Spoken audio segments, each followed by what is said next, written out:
Lutova, becoming the youngest active WTA champion.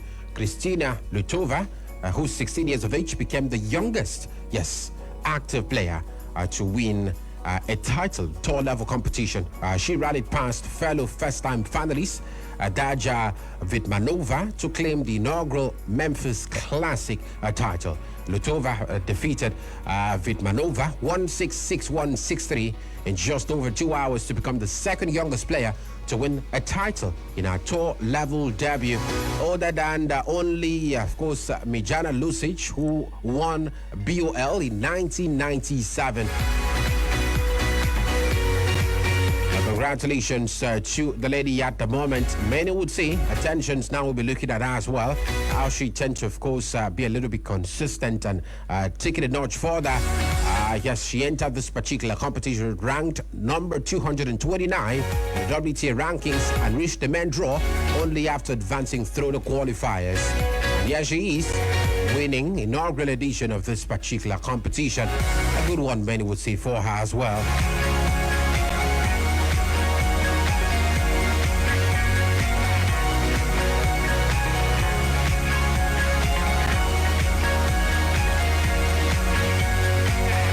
From that, now still talking about tennis conversations, we hear that the Mubadala DC Open final between, of course, Jessica Pegula and, of course, her opponent, particularly to be very precise, had some, suspension yesterday after, some uninterrupted circumstances, as it has to do with weather, as many thought wouldn't actually stop the game, but it was affected.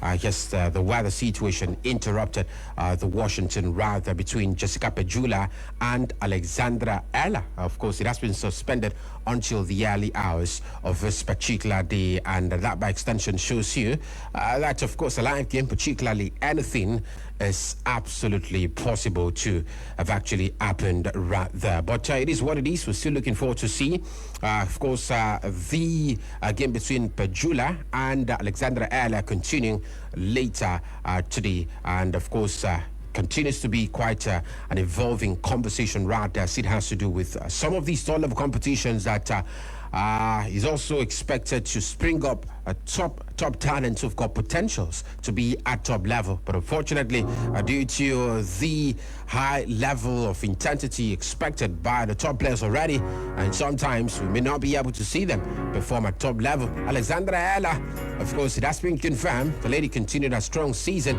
with that impressive victory over Naomi Osaka to reach the Washington Open final. Yes, she defeated Japan's four-time major Osaka 6-4, 6-2 to have ended the place in that uninterrupted, of course, final that is expected to go down much later today against Alexandra Ella. Well, let's quickly move away from there now and look at other conversations with you this morning. Still talking about, some games being delayed due to weather circumstance. It also happened, particularly in Washington, where Taylor Fritz and Rafael Jorda, highly anticipated Mubadala DC Open final, was also postponed to today, not before 1 p.m. due to rain as well. So we're still expecting some of these competitions to draw to a close, and officially, the titles being given to the players by the end of today as well.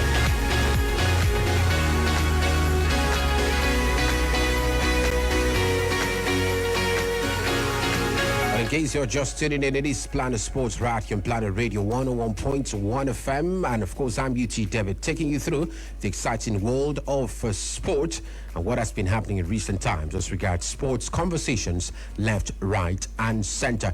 But we head straight now to the exciting world of football and look at what has been happening there in the last couple of hours. The Women's Africa Cup of Nations is up and running, and there have been several conversations surrounding where next, particularly for the Super Falcons, after they won their second game of the tournament. And that extension shows that they have somehow improved in their level of performances. We'll also look at the friendly matches that has happened in the last couple of hours. Let's quickly head straight to the world of football.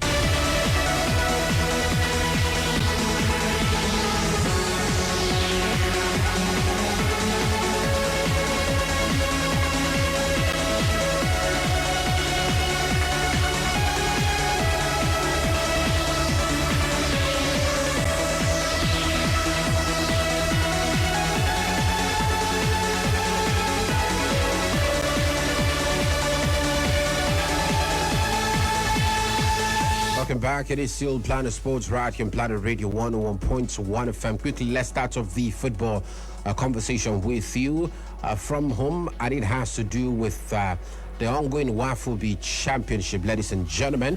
Yes, the Flying Eagles of Nigeria. The semi-final fixtures for the Waffle Beach Championship has been confirmed after we saw competitions just over the course of the weekend, where the Flying Eagles were, of course, being beaten by Burkina Faso. A disappointing 2-0 defeat to Burkina Faso's Young Stallions in their final Group B match on Sunday. But it didn't deter the side from advancing to the next stage of the competition. And so, the semi-final fixtures, it is all set at the moment. Group A winners, Cote d'Ivoire, would meet Group B runners-up Nigeria, while Group B champions Burkina Faso will square off against Group A runners-up Niger Republic. Both semi-final matches we here will be played on Wednesday in Yamoussoukro. Nigeria finished the group stage of the Waffle Beach Championship with 6 points, just 1 point behind Burkina Faso, who finished with 7 points right there. So much is expected of the side. They've got to be able to ensure that they defeat Cote d'Ivoire in the next stage of the competition when it beckons later on Wednesday.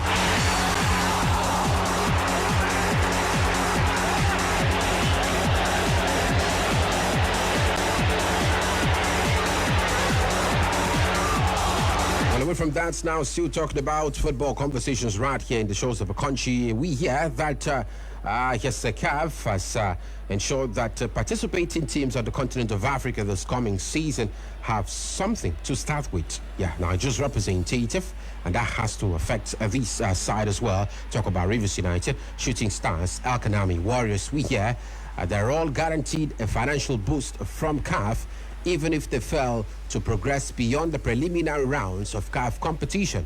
Well, CAF has actually announced that every club eliminated during the preliminary stages of CAF Champions League and CAF Confederations Cup will receive a solidarity payment of $100,000. We hear the initiative forms part of CAF's brothers' commitment to strengthening African club football by providing financial support to participating teams and encouraging a greater involvement in its flagship inter-club competition. So whether or not you advance to the group stage, but by the very fact that you are also participating in the preliminary stage, you would go home with $100,000. That's massive, many would say, right now for the sides participating on the continent.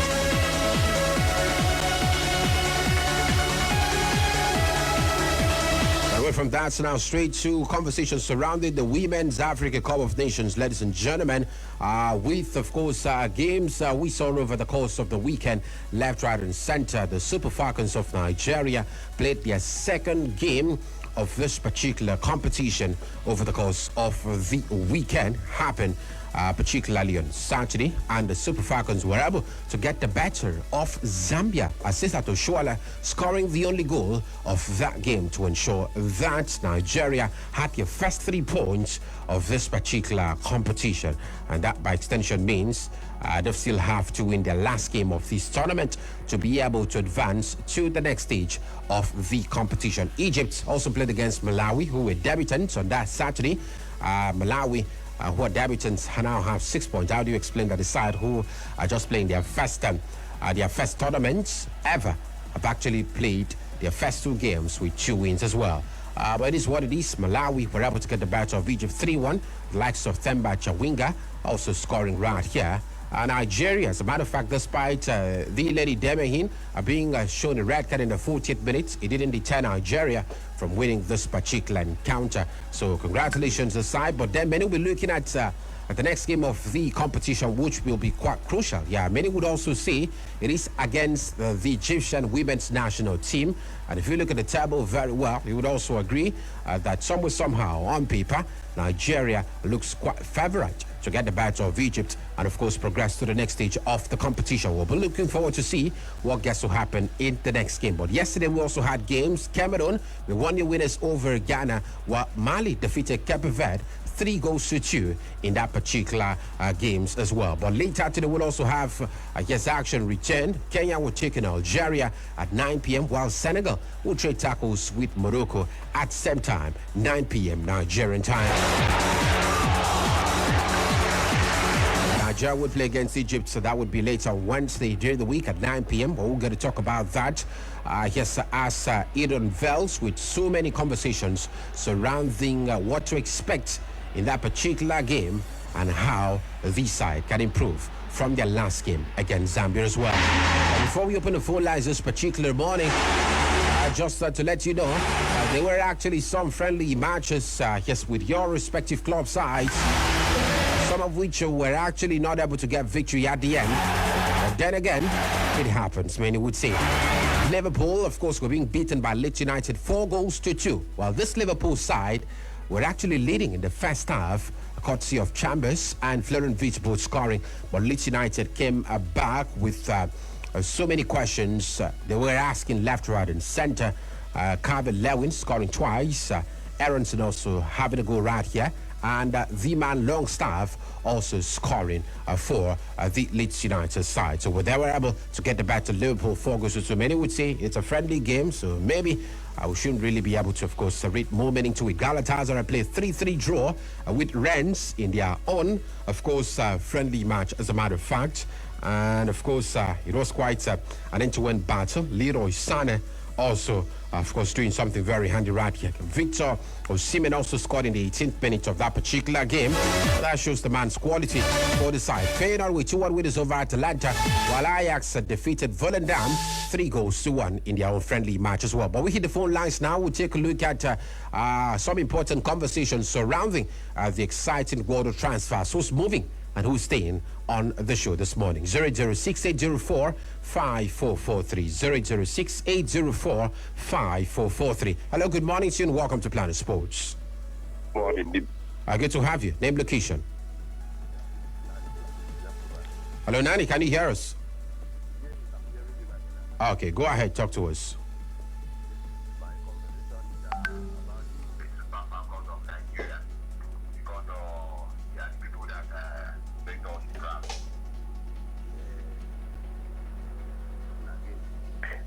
So the Egyptian team is a bonus team in that group. I believe Nigeria will do the needful by scoring more goals, because it depends on how you score more goals. Because Zambia got about 5 goals now, and the other guys didn't. Yeah. So I believe they will go through. Well, please, before you bounce, please update me with the Manchester United. No problem. Transfer. I'll talk about transfer in no distant time. Hello, good morning to you. Welcome to Planet Sports. Okay, your turn. Another will take. Hello, good morning to you.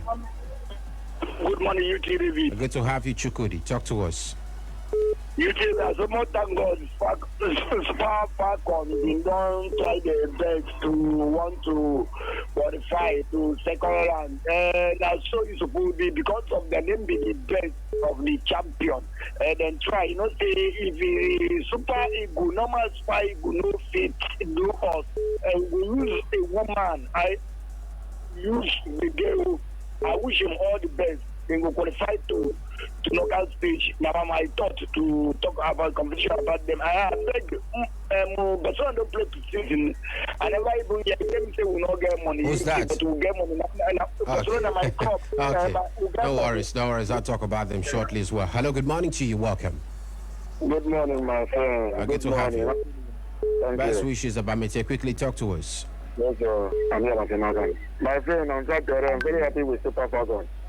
They give us joy. But it's next tomorrow that they will play. I want them to put more goals, up to 10, 7 up to 10 goals, so that they will. Yes, because if their goals is not many, they will not qualify them. Then I want them to put more goals, 7 to 10 goals, so that they will qualify in that group. And I want them to qualify and go and play and win the cup and come back to Nigeria. For my team, Chelsea, I wish them good luck this season. Let them go and buy good strikers and goalkeeper. Okay. I'm drinking. Thank you. Thank you. Hello, good morning to you. Welcome to Planet Sports. Should be our last call. Good to have you. Talk to us. Talk to us quickly. Please, I want to tell you about our women. They really try. That is what we are expecting for them. I hope they will do well for their next match. Okay. So for my team, please, I'll bet you will have my transfer. Thank you. Thank you very much. For Chukudi, who asked about Barca. Barca played their friendly game on Friday They played 2-2 in regulation time against Birmingham, and on penalties, Birmingham were able to get past Barcelona 3-2 on penalties. More friendly matches actually expected. Because after this particular week, we should be talking about, club football returning heavily with the Cotton Racer. Talk about the Community Shield also happening as well. Yes, that's just what it is at the moment. But quickly, before we exit the show this particular morning, we hear that Chelsea have signed Strasbourg midfielder Bako. His name is Valentin Bako on a 7-year deal. 21-year-old becomes Chelsea's sixth signing of the summer after arrivals of Morgan Rogers, Danny Welbeck, Emmanuel Lemega, and Mazens Lacroix, alongside Marco Palestra, also joining the side as well. So this Chelsea side is still spending, and it looks like they want to challenge favorably for the title. Bournemouth have also, signed a player by the name, Juan Lu. He's coming from Sevilla. He's a right back, so he's also looking forward to add up to Marco Ro's side as they're looking forward to strengthen the side for the new season. But here we'll draw the curtains on the morning edition of Planet Sport. Thank you very much for being part of the show. For more football conversations, join us in the afternoon, 3 to 4, and definitely would have more extensive conversations in the exciting world of football. Well, I'm UT David. It is a new week. Make the best out of it. And of course, set your priorities right. That's a watchword from me. Have a fabulous Monday. Bye for now.